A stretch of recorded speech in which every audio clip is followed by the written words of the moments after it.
Howdy folks, and welcome to a very super special Tundra build video. It's going to get crazy. We've got superchargers, power brakes, sliders, fresh custom springs. We've got a lot of work to do. Right along.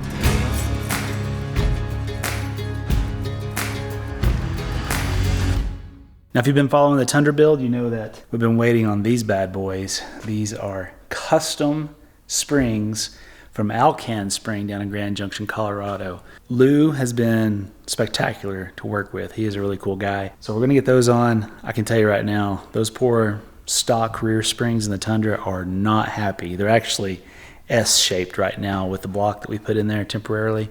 So it is time to get this thing sitting right and riding right.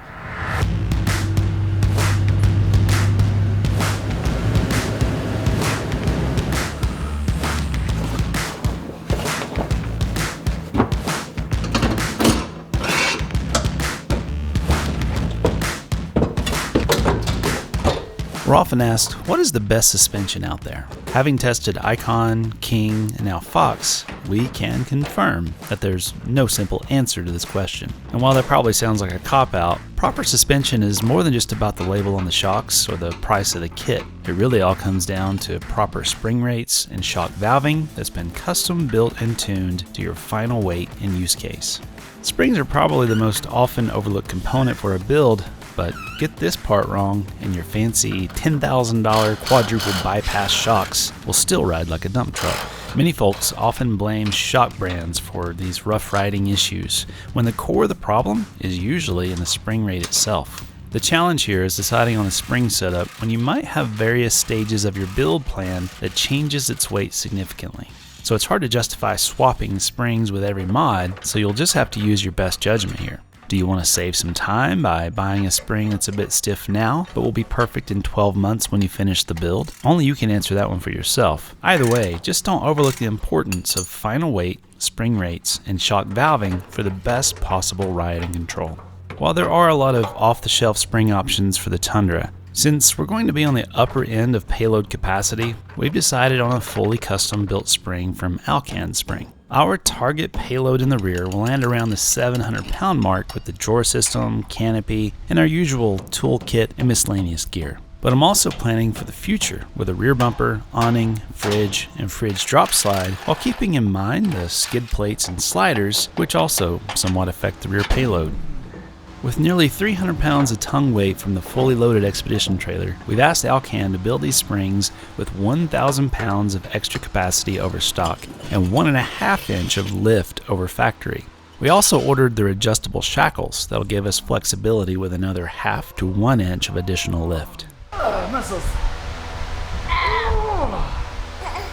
Something that surprised me about this particular Tundra is that even being a 2021 unit with less than 30,000 miles when we bought it, it has a surprising amount of random rusty and crusty connections. I'm assuming this is just from the Utah winters, but it seemed to be happening faster than I would like. This particular bolt was corroded into the factory spring and required some creative persuasion to come loose.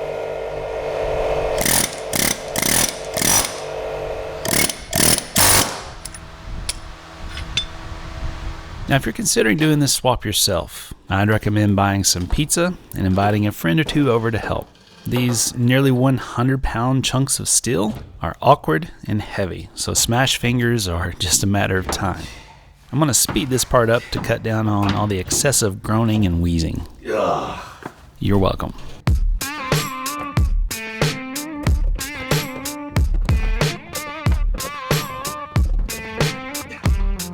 I gotta go higher.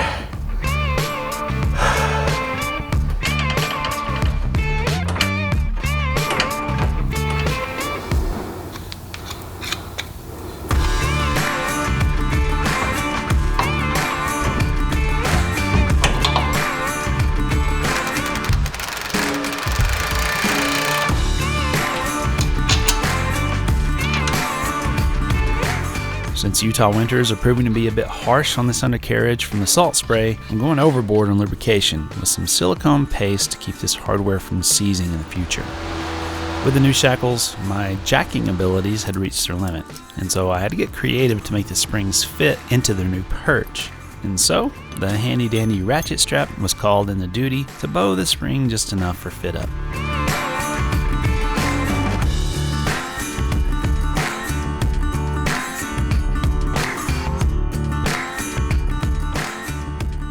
We've also opted for the Alcan Spring U-bolt flip kit, which comes complete with its own upgraded bump stop. Basically, this helps with ground clearance by flipping the U-bolts upside down and putting the threads and studs out of harm's way for when that unexpected rock wants to clip the axle.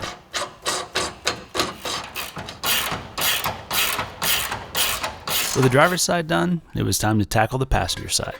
Thankfully, the second time around always goes faster once you've had a taste of the process.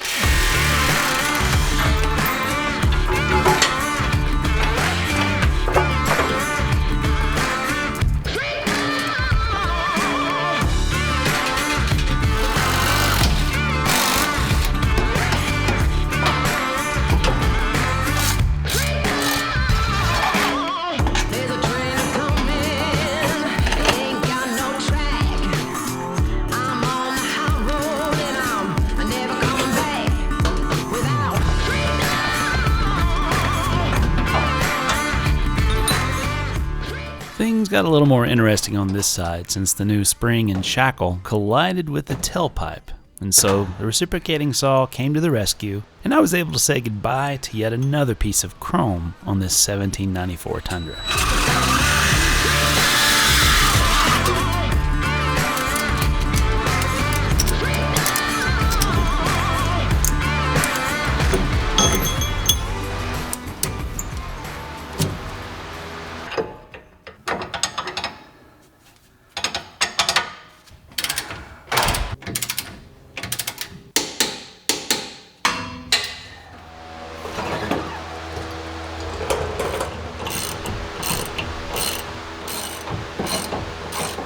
Alright, one more little housekeeping item.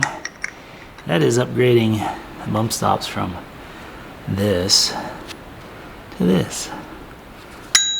In case you didn't know, bump stops are the last line of defense when it comes to a fully compressed suspension. And while I have no plans to launch this truck and test the full range of motion of the suspension, accidents happen, whether it's an unexpected washout or a deep pothole. Since the Alcan Spring U-bolt flip kit already has bump stops integrated into the design, all I needed was a little help up front using these timbering units. This might be the easiest upgrade yet. Alright, so just really quickly, I'm installing the front seat covers. I didn't do that in the last video, but I'm just impressed. For the money, I mean, from 10 feet away, you can't even tell they're not $17.94. That'll work.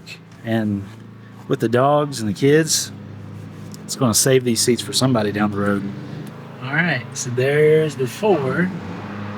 So you actually have real suede leather here. Here's after. So this is just kind of a different tone. It's not suede, but man, still for the price, I mean, the fitment is decent. These wrinkles will hopefully work out. The headrest was a pain, but I'll take it.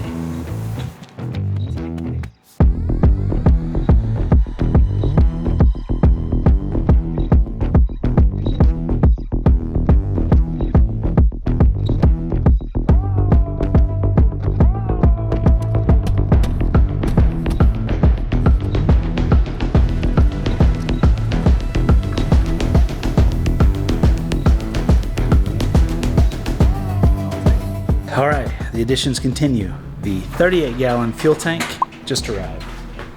Hi. Hi. Check it out. All right, from what I can tell, I think this is gonna be a pretty fast and easy swap. We just gotta take these straps that had no bolts for skid plates and replace them with Toyota straps that have studs for the skid plate. Raise it up. Should be good to go.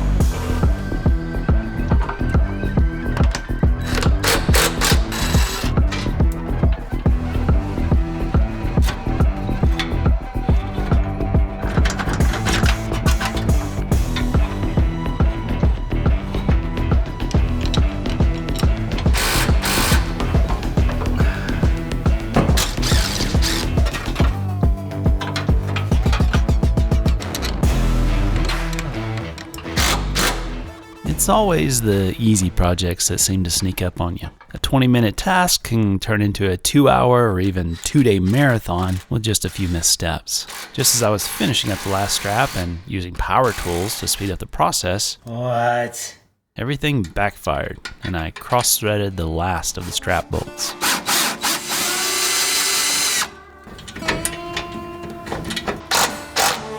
Well, that was about as close as it gets. That almost turned into a real problem. They're on a weird angle, so don't think that straight in is right. It's actually tilted towards the tank a bit, which is just weird. And yes, I don't have my safety glasses on because I couldn't see. They're fogging up so bad. I'm about to try a different brand.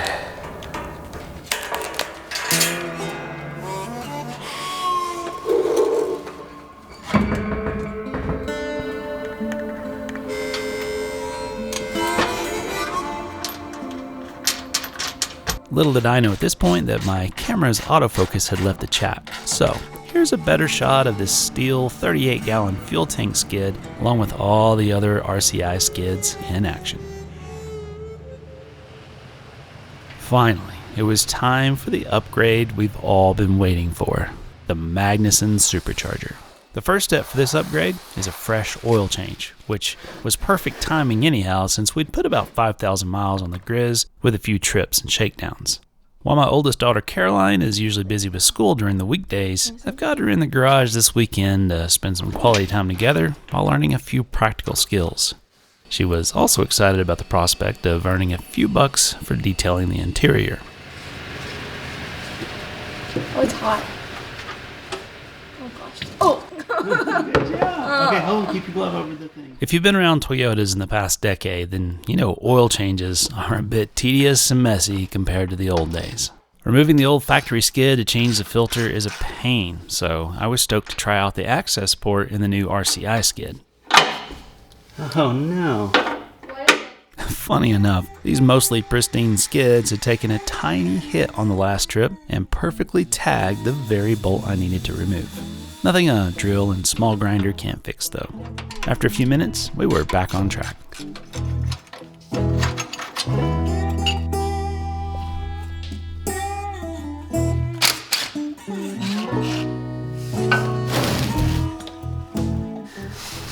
wonder if that fits.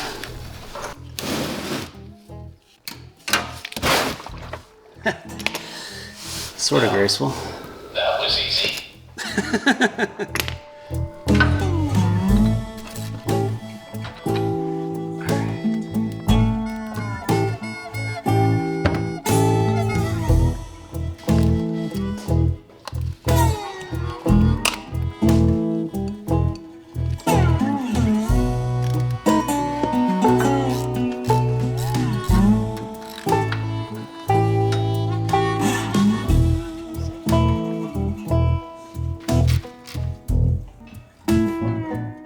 With my mechanic apprentice standing by with the parts and tools I needed, we wrapped up this oil change in near record time and without making too much of a mess.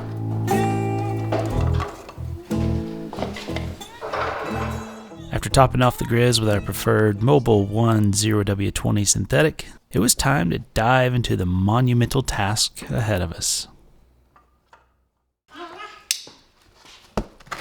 To say I'm a little bit excited about this mod would be the understatement of the century. I've wanted a supercharger, well, probably since I was old enough to know what one was, and definitely ever since I heard the first one in the wild. So, me and the girls carefully unboxed my very first supercharger and went through the packing list to make sure everything was here and ready to go before we started tearing things down.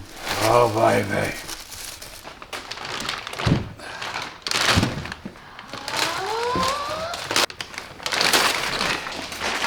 Oh, mama. Dang, that looks pretty. What if you open one of these things? What would be inside? 2 big screws. Since we've got a new RCI bumper waiting to be installed, we made ourselves some extra room by not only removing the grill, but also the factory bumper as well. We've got many hours ahead leaning over this engine bay, so every spare inch is going to help. What's Sissy doing? Are you a horse? Me.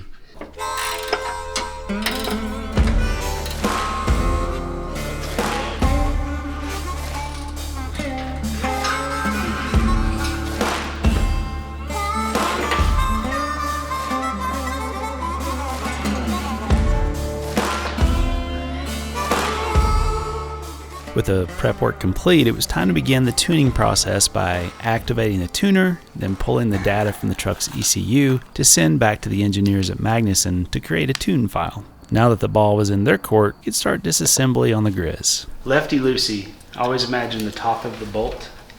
So if the top of the bolt goes left, it's loosening. If the top of the bolt goes right, it's tightening. For those of you who don't know how a supercharger works, the concept is actually pretty simple. Engines convert the energy of controlled explosions from fuel and air mixtures within their combustion chambers. To create more power, you either have to make the engine itself larger to create a bigger explosion, which, by the way, is a monumental task with most modern engines, or you can force feed more air into the stock size combustion chamber, which allows you to mix more fuel for an even bigger boom. This is what's called forced induction. Turbos do this as well, but they rely on exhaust gases to create pressure on the intake side, which means you end up with a little lag in throttle response, which isn't great for trail driving at lower speeds and RPMs. Superchargers, on the other hand, are driven directly from the crankshaft via a serpentine belt, so the slightest increase in RPMs means an instant change in pressure and resulting power. The downside to forced induction is that you will have to use higher octane fuel, since the compression process creates extra heat, which can ignite lesser octanes prematurely and cause detonation. Basically, this is like trying to step in to push someone on a swing before they've completed their backstroke. Those forces from a premature explosion will reverberate through the engine and cause extensive damage over time. High octane fuel is more stable under these conditions, but it can also unlock more power since the engine can be tuned more aggressively. So there are more benefits beyond just ignition properties.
Alright, so maybe by now you're wondering, why do we, the Lifestyle Overland family, need a supercharger?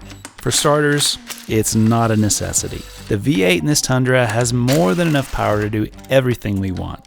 If you've been following us, and you know we've towed and traveled with much smaller displacement engines in our 4Runner and GX460, and they got the job done just fine, just so long as you weren't in a hurry. Truthfully, this is an unapologetic want for our own enjoyment and hopefully something fun and entertaining for you as well. Since overlanding is not only our family pastime, but also our day job, we like to have some things to keep us excited, interested, and challenged after 10 years of trail life. We're also very curious to see how 46% more horsepower and 40% more torque performs on and off the road while towing and also as a solo rig from time to time. I know this seems like a departure from the Toyota reliability mantra that we've preached for years by modifying what's been proven several times to be a million-mile engine in the Tundras. But on the other hand, what better engine to push even harder if you're going to enhance performance than the one that's already proven? One reason that put us at ease on this decision was the fact that Magnuson once partnered with Toyota to create a supercharger that met Toyota's OEM reliability requirements. Not too long ago, you could order a TRD supercharger and have it installed at a dealer for a performance upgrade that was covered under the Toyota warranty. Knowing that these are the same folks with a track record of reliability makes it feel a lot less like a science experiment considering the engineering history behind the design. Now, for complete transparency, while this supercharger was already in our shopping cart, quite literally, when Magnuson found out that we were headed this direction, they jumped at the chance to partner on the build and sent us this TVS 2650 to install, test, and share our experience with you. We're super excited to share our thoughts on this upgrade and put it through its paces to see how it performs in the long term under some heavy use. While we were offered to have the unit installed at a Magnuson certified installer, we've instead opted to do it ourselves in our own garage so we can share the entire process. I'll go ahead and let you know, and while it's not an overly complicated installation, the very detailed instruction manual has 289 steps, so you're going to want a long weekend and maybe a buddy or two around at times to do this yourself. For what it's worth, I spent about 4 14-hour days installing and filming every single step for a detailed how-to video, which we'll be sharing as part of the Tundra Masterclass build series coming to our Patreon page. So, if you want to follow in our footsteps, you'll be able to do it step by step over there.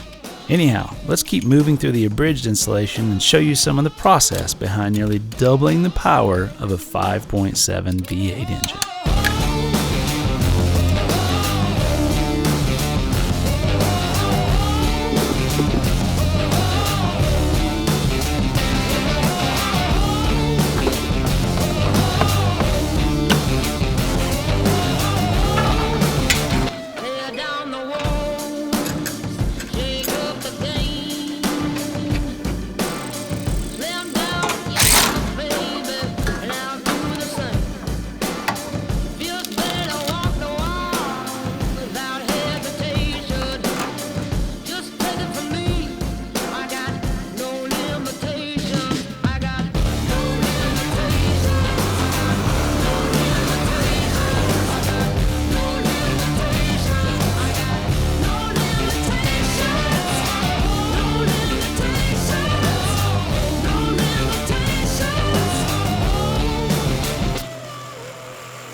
Finally, after several days of grinding away on those 289 steps, it was time to drop the fuel tank and upgrade the fuel pump to keep up with those big new injectors you saw installed just a few minutes ago.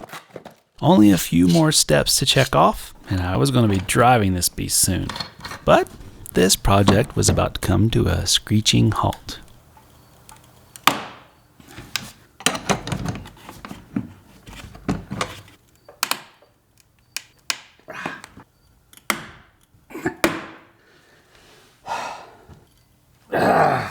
I'm not sure what caused this ring to be locked into place. Maybe the Incredible Hulk spent a day on the assembly line, or maybe the plastic somewhat welded itself chemically. But one thing was certain, this lock ring wasn't going to budge without some creativity. Well, this guy just isn't strong enough, so I'm just going to weld the sucker.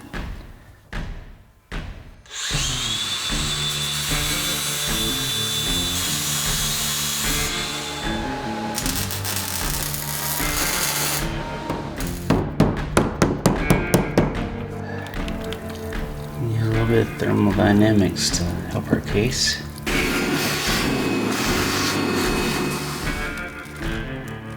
Oh baby.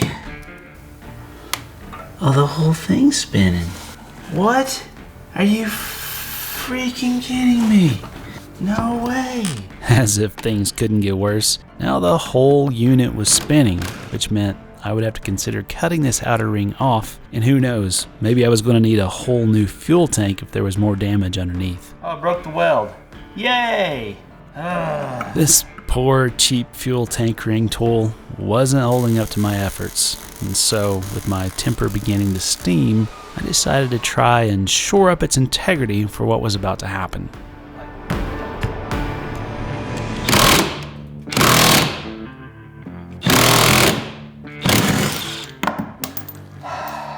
That is some high quality metallurgy right there, my friends. Son of a biscuit.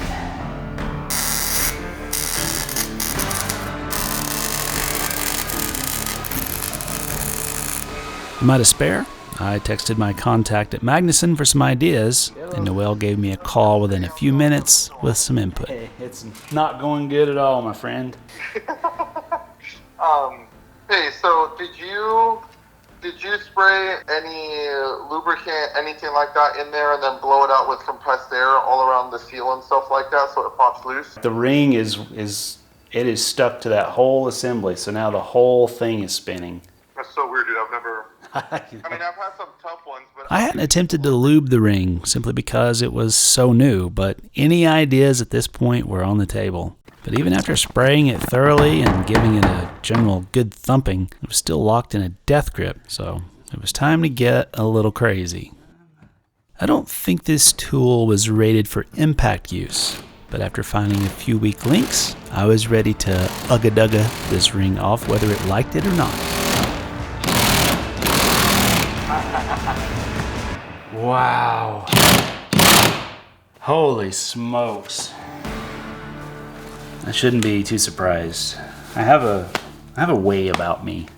If there's ever an unexpected issue, a potential threat to productivity, a weakness in an epic product, I have a talent for figuring it out accidentally.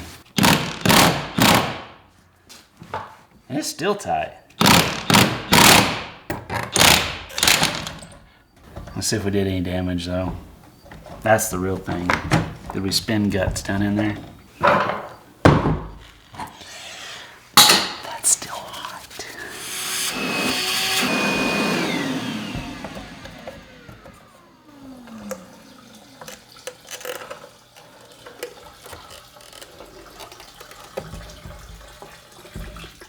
Alright, so it's not actually broke. That's how it's designed to work. I just slipped the lock rings out of their holding position. Yeah, so there's insets that this lays in. Wow! Who would have thunk? Remember when you were a kid and every time you stopped to get gas, you're like, oh, it smells so good. Yeah, that goes away. Now I just have a headache. I'm feeling a little less aggressive. All that for that little guy. So we did get a new filter. And this is the fresh pump. Goes right there.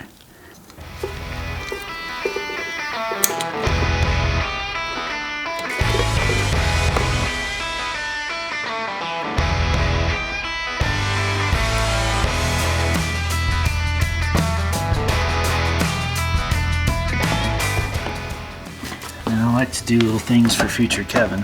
He always appreciates it. So in this case, I'm actually going to paint these threads some silicone paste just to make sure it doesn't lock down like that again.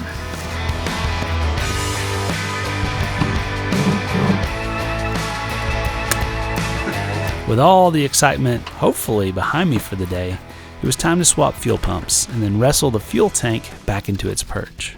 A word to the wise, even a quarter full tank of fuel is heavy to deal with thanks to Toyota's 6+ gallon reserve. Do yourself a favor and get it as empty as possible, or you'll look like a monkey performing unseemly acts with a pigskin while you're reinstalling it. I trimmed the worst of the footage, so you're welcome again.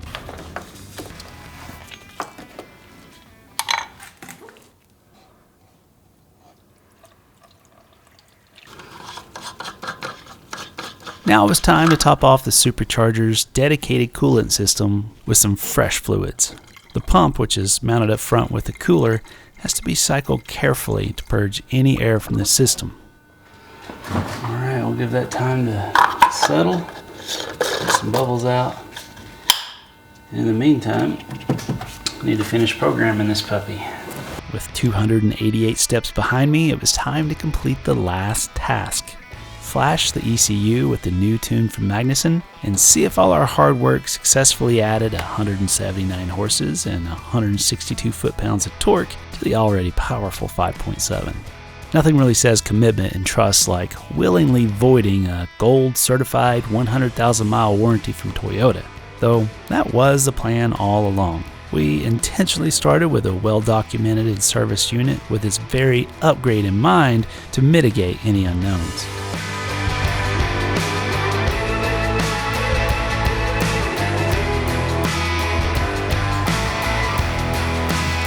It's a little bit nerve-wracking. I'm effectively kissing my warranty goodbye. It's all on you, Magnuson. Wow, lots of fancy colors happening over here. Alright, come on, baby. We're almost halfway there.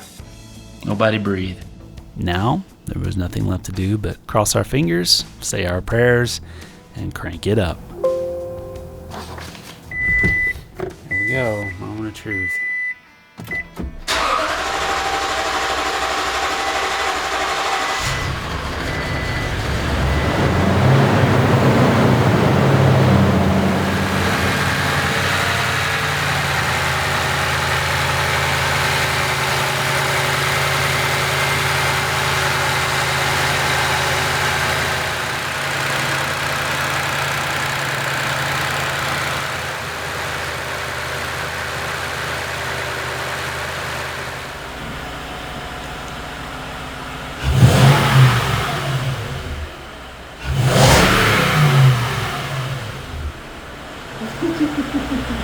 These superchargers are already broken in at the factory, so there's really no break-in period. So after making sure there were no leaks or loose items, it was time to take the Grizz for a gentle test drive to get everything up to operating temps and make sure there weren't any more surprises before we really put it to work.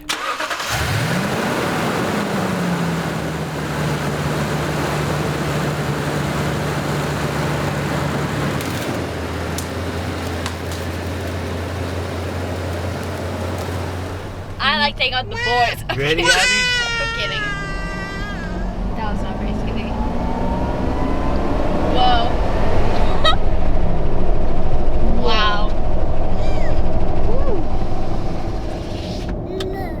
More?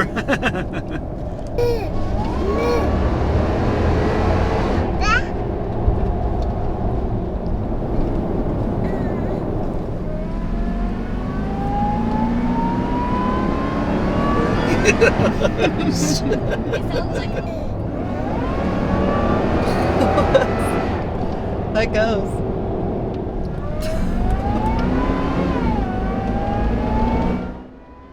As much as I wanted to keep playing with this new toy, we had a lot more work waiting for us in the garage. So we reluctantly returned to take care of a few more mods. If you haven't already, be sure and subscribe to stay tuned for an upcoming video sharing all our thoughts on the Magnuson Supercharger.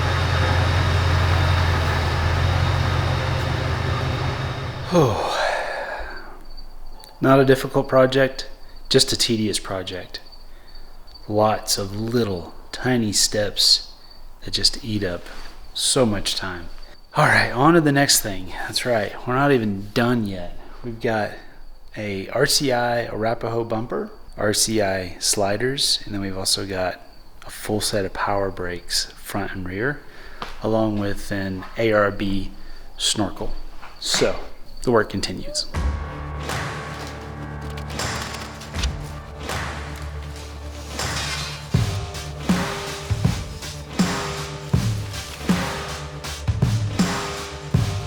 Sliders, along with skid plates and quality tires, are some of the most important mods for an off-road build.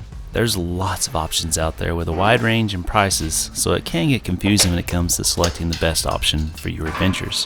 Whatever you choose, I recommend a slider that isn't only strong enough for a stock vehicle weight, but is ready for a hefty amount of mods as well. We've seen sliders that can bow an excessive amount on built rigs, and they can transfer damage to the body panels when they flex. RCI has gone overboard on their design with a heavy steel plate, multiple square tubing connections, and a lip that wraps behind the chassis. So you're not just relying on the hardware to hold everything together in a hard strike event or when you just need to jack from the slider itself. With the kids and dog needing to get in and out of this tall Tundra, this slider is also working as a handy step thanks to the optional tread plate. This is going to come in clutch when we install a roof rack sometime in the future for loading and unloading gear up top. As you've probably noticed, this Tundra build has a couple of firsts for us. After 10 years of relying solely on the OEM Toyota brake pads and rotors, of which we've gone through steadily thanks to all of our mods, gear, and towing, this time around we're investing in some heavy-duty stopping power with a set of power brakes. Now, this upgrade is partially due to necessity since our first few trips in the mountains of Utah left the factory rotors warped, even with consistent downshifting and trailer brakes. I'm not sure if the previous owner preempted this with some heavy braking, but either way, warped rotors on heavy or towing Tundras seem to be a common issue. And so, after hearing nothing but good things from other overlanders, we reached out to Power Brake, and they sent us some units to test with a set of X-line brakes for the front and D-line brakes for the rear. Now, to be completely honest, I've been skeptical of aftermarket brakes for a number of years, but after some in-depth conversations about the science and engineering behind the Power Brake components, I was becoming very interested to see how these upgrades would perform in real life. To make a long story short, the biggest factor in ensuring proper braking is how the components deal with the heat that is generated. This isn't so much of an issue with stock vehicles, but it can become a big challenge for modified and towing vehicles thanks to all that extra weight generating more friction and heat than the factory system was designed to handle. The X-Line kit takes things to the next level with a larger rotor and billet 6-piston calipers to provide more clamping force over the factory 4-piston system. This means there's going to be a little bit of trimming required to make these fit.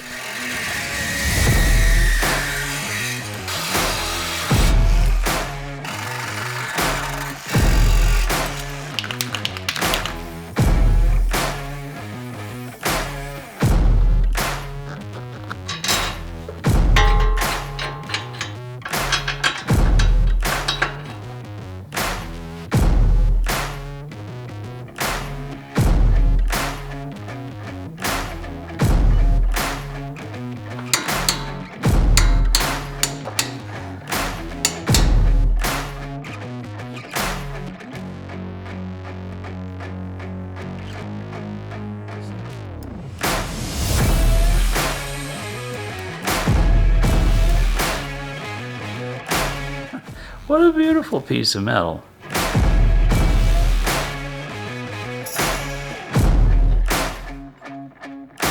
The Teflon lined stainless steel hoses are the chef's kiss on the whole kit since they can handle the heat much better than the factory rubber hoses, which tend to develop a spongy feel in the pedal under high heat situations. But the secret sauce to the performance comes down to the blend of brake pad material. With a few options available depending on your use case, you can fine-tune the performance with different compounds and really dial in your braking experience. I'm looking forward to sharing more about how these brakes perform, so stay tuned to our adventures for some checkups on how they're doing. Not to spoil anything too much, but we've been so impressed that we added these brakes to our store at overland.pro if you'd like to enhance your own rig's braking.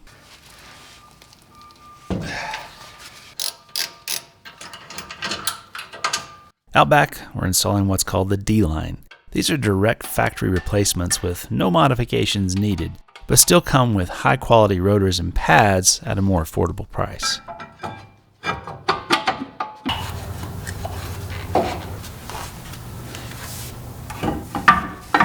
After a few hours in the garage and a quick bleed of the system to ensure no air bubbles were left behind, we were ready for some serious stopping power to control our supercharged towing machine.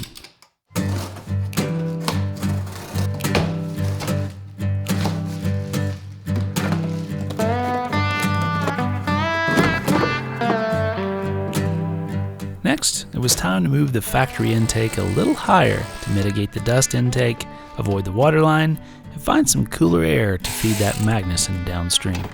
Aside from the supercharger install, this is one of the more nerve-wracking installations since there is very little room for air.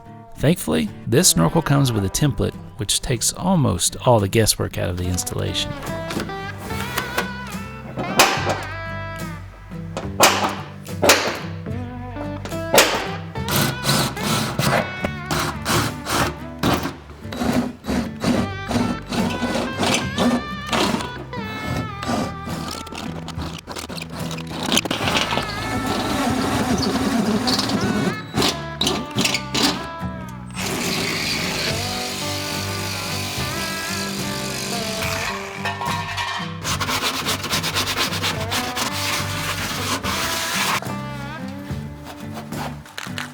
After getting all the holes drilled and trimming back the Expel Stealth paint protection film, I sprayed some rust-inhibiting paint to avoid any issues down the road. I'm not a huge fan of how this upper bracket mounts to the A-pillar, so I took some liberties to seal it off with some Sikaflex sealant before installing those cheesy screw clips. That should keep any water from finding its way into the pillar.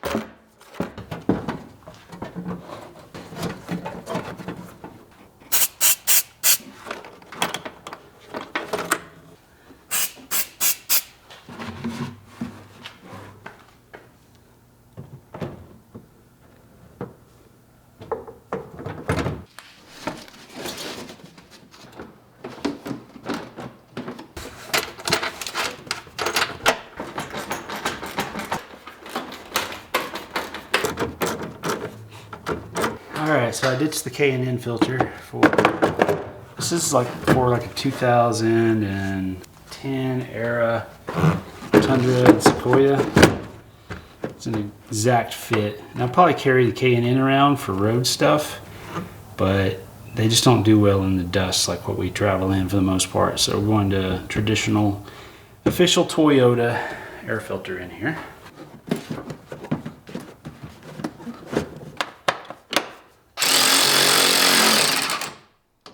Now for crowning achievement.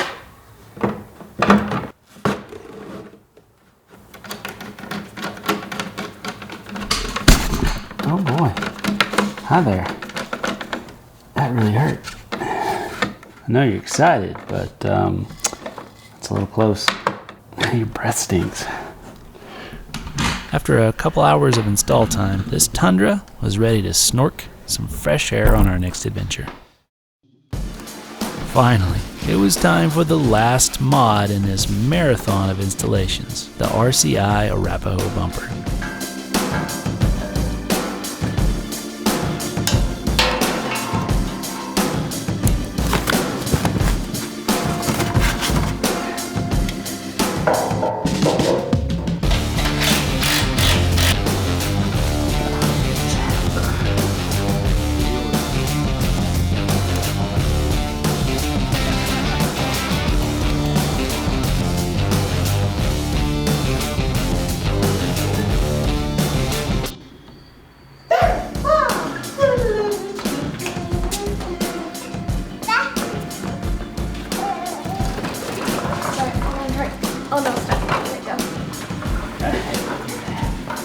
Unlike bumpers on some of our past builds, this one required zero cutting or trimming of the body panels. Just a nice direct bolt-on after swapping over the parking sensors. Dad, don't let go. It's too late. Tomorrow, though. Tomorrow. Okay, let's go. Let's go eat some supper.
the darkness for 40 days.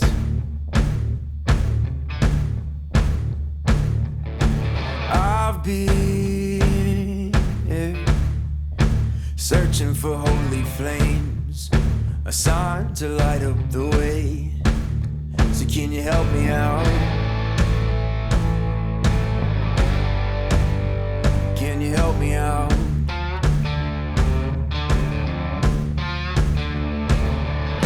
I've been more certain of truth before.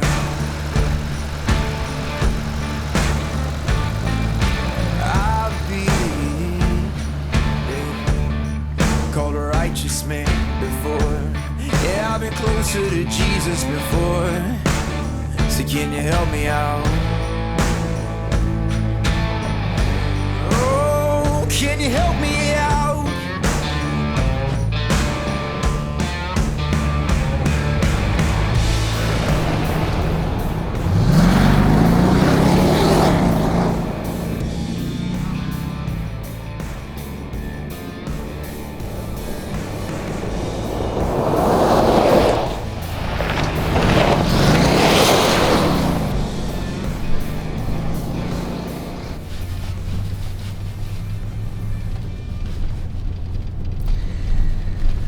I am a happy customer. All these pieces have just come together to turn into one of my favorite builds so far. I've always been a truck guy, and you know, for the past 10 plus years we've been in an SUV of some type, kind of a mid-size thing, and before that I was always in a full-size pickup truck, and now I've made my triumphant return, and it feels good, and it feels awesome to have something that moves without hesitation. And look, yes, the Supercharger is fun. I'm usually a conservative driver. My wife will attest to that. But the thing is having all that extra power is going to transfer into probably some fuel savings from the numbers that we've been watching, because there's so much power and because we're so heavy and we're usually towing. So it's turned into a phenomenal combination already. There's a lot more videos coming just to kind of show you what the experience has been like. But first impressions, this smile should say it all.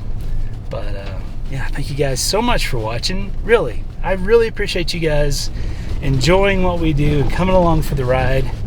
And I'd love to hear your thoughts on the build down below, or maybe what you think we should try to do next. But until next time, remember, stay curious and leave it better than you found it. All right, I'm gonna let you in on a little secret about this Supercharger.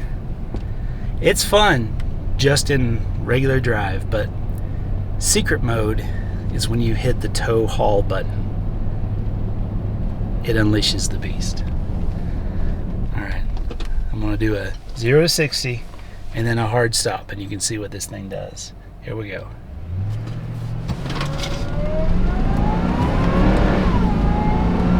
$40, $50, $60.